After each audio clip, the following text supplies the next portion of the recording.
आपने दिनेश जी कि भारतीय जनता पार्टी और आरएसएस इस वक्त जिस हालात में है, वो जानती है कि जो वो नॉन जैविक बनाने का ख्वाब था, मोदी जी का नहीं था, वो दरअसल आरएसएस का ही ख्वाब था। क्योंकि लोगों के दिमाग पर कंट्रोल करने वाला एक आदमी उन्हें लगा कि उन्हें मिल गया।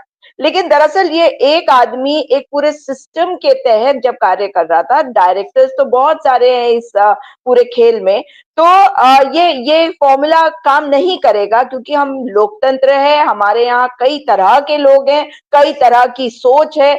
इसलिए यहाँ पर इसको बहुत लंबे समय तक लागू करना बड़ा मुश्किल काम होता है। इसीलिए ये जो एक राष्ट्र एक नेता का जो कॉन्सेप्ट है, जो यूरोप के फैशिस्ट से आया हुआ है, उसकी उस इंस्पिरेशन को लेकर चलने वाली आरएसएस भाजपा के माध्यम से इसको लागू करने में फेल हो गई है। लेकिन जहां तक आप यूसीसी की बात करते हैं, तो क्योंकि मैं उत्तराखंड से आती हूँ और उत्तराखंड में लागू किया गया है, तो कितनी बड़ी बेवकूफी की बात सरसंघचालक करते हैं।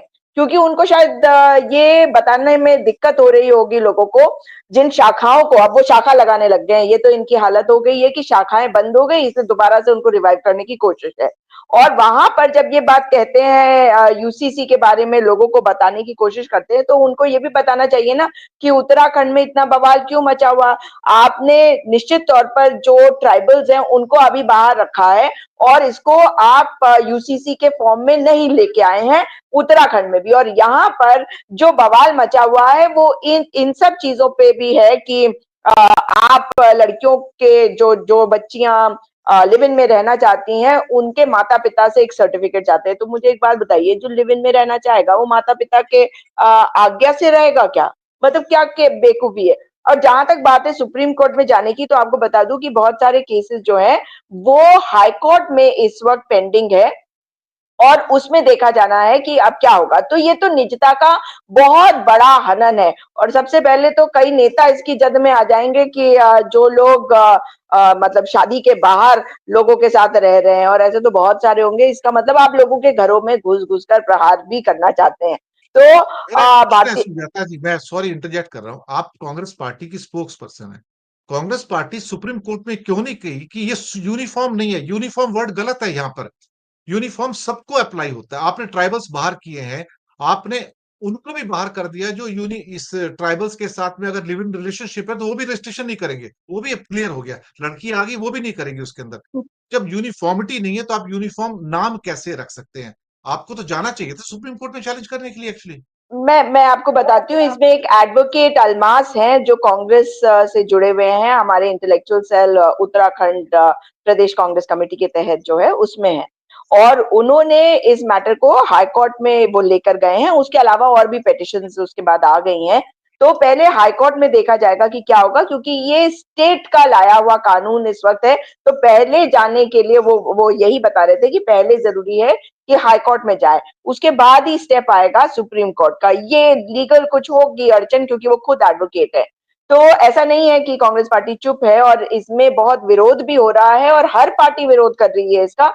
क्योंकि कई कई लोग जो हैं उनको, कुछ पार्टियों को ऐसा भी लगता है कि आप हमारे समाज में गलत प्रेसिडेंट सेट करना चाहते हैं कि जो लोग हैं वो लिव इन रिलेशनशिप्स में जाए, जबकि इसको तो मान्यता ऑलरेडी प्राप्त है माननीय उच्चतम न्यायालय से। मगर आप ये बताइए ना कि जो चीज पहले से है उस चीज को लाकर आप क्या प्रूव करना चाहते हैं? आप एक समुदाय को टारगेट करना चाहते हैं। और आपको बता दूं कि उत्तराखंड में इससे कुछ नहीं होने वाला, क्योंकि उत्तराखंड में जो डेमोग्राफी है उसके बारे में भले ही बहुत कुछ कहा जाता है, लेकिन बहुत कम परसेंटेज माइनॉरिटीज के हैं, और पहाड़ों की तरफ तो बहुत ही कम है। और जो हैं वो सदियों से रह रहे हैं, वो कोई आज से नहीं रह रहे हैं। और जब उत्तराखंड का राज्य आंदोलन चला था, उसमें उन लोगों की भी भागीदारी है, और तभी ये राज्य हमें मिला था। लेकिन जो रुड़की का एरिया है, जो दिल्ली की तरफ रास्ता जाता है, वहां पर जो माइनॉरिटी कम्युनिटी है उनकी संख्या वहां पर ज्यादा है। तो अगर ओवरऑल आप देखते हैं तो ये उत्तराखंड के लिए नहीं, ये प्रयोगशाला की तरह इस्तेमाल करके उत्तराखंड को एक मैसेज देने की कोशिश करी गई है, ताकि इसको ये केंद्र में इसको प्रोपोगेट करके फिर संसद में लाया जा सके। तो ये आरएसएस की प्लानिंग थी। और आरएसएस का मैं आपको एक और बताती हूँ कि जब जब भागवत जी यहाँ आते हैं तब तब यहाँ पे कुछ ना कुछ होता है, वो दिखते नहीं है, वो ट्रेन में चढ़ते हुए नजर आते हैं, तब उनकी फोटो आती है और पता चलता है कि उसके एक दिन पहले या एक दिन बाद उसी जगह पर कोई किसी प्रकार की कोई घटना हुई है। जैसे पुरोला की घटना आपको याद होगा कि इस बार चुनाव के पहले हुई, पिछली बार 2018 में घनसाली एक पहाड़ी इलाका है वहां पे हुई। पुरोला में एक लड़के लड़की को लेकर इन्होंने कहा कि एक लड़का लव जिहाद कर रहा था, एक लड़की को लेकर भाग रहा था, लेकिन जितने फ्रिंज एलिमेंट्स जिनकी आप बात कर रहे हैं वो सब वहां पे पहुंच गए और बाद में पता चला ये केस ही पूरा झूठा था। और कोर्ट से, ये कोई ऐसा नहीं कि पुलिस ने कहा, कोर्ट में जाकर ये प्रूव हुआ कि ये केस झूठा था और ये ध्रुवीकरण करने की कोशिश थी। लेकिन वहां पर आपको बता दूं कि पुरोला में जो अभी नगर निकाय के चुनाव हुए हैं उसमें नगर पालिका अध्यक्ष और शायद 9 वहां पे वार्ड है, 9 में से 8 वार्ड या 8 में से 7 वार्ड ऐसे करके है कांग्रेस पार्टी को मिले हैं और एक ही वार्ड ऐसा है जो भाजपा को मिला है। तो ये प्रूव कर रहा है कि आप ध्रुवीकरण करने की कोशिश ऐसी जगह पे कर रहे हैं जहां इसका कोई असर होने वाला नहीं है, बल्कि लोग नाराज ही होते हैं इन सब चीजों से।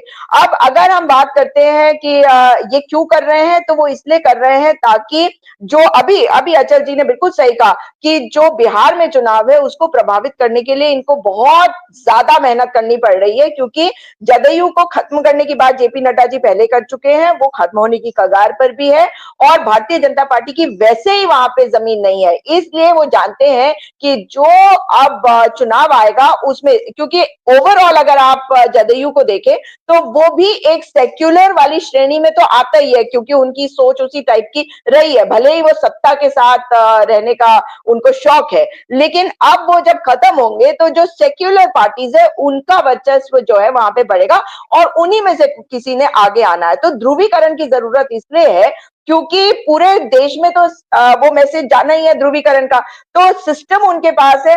और अगर 31 से 33% जो इनका ओरिजिनल वोट बैंक था जो इनसे चिटक चुका है काफी हद तक, वो अगर ये कंसोलिडेट करे और पूरे सिस्टम में जिस भी तरीके से मैनिपुलेट करे तो ये जोड़ तोड़ करके वहां पे जीतने की कोशिश करेंगे। आपको एक और बात बताती हूँ कि खबरें तो ये भी आ रही हैं कि इनकी दूसरी प्रयोगशाला जो गुजरात है और उत्तराखंड, इन दोनों जगह के मुख्यमंत्रियों पर ऐसा लग रहा है कि बदलाव होने की कोई स्थिति सी बन रही है।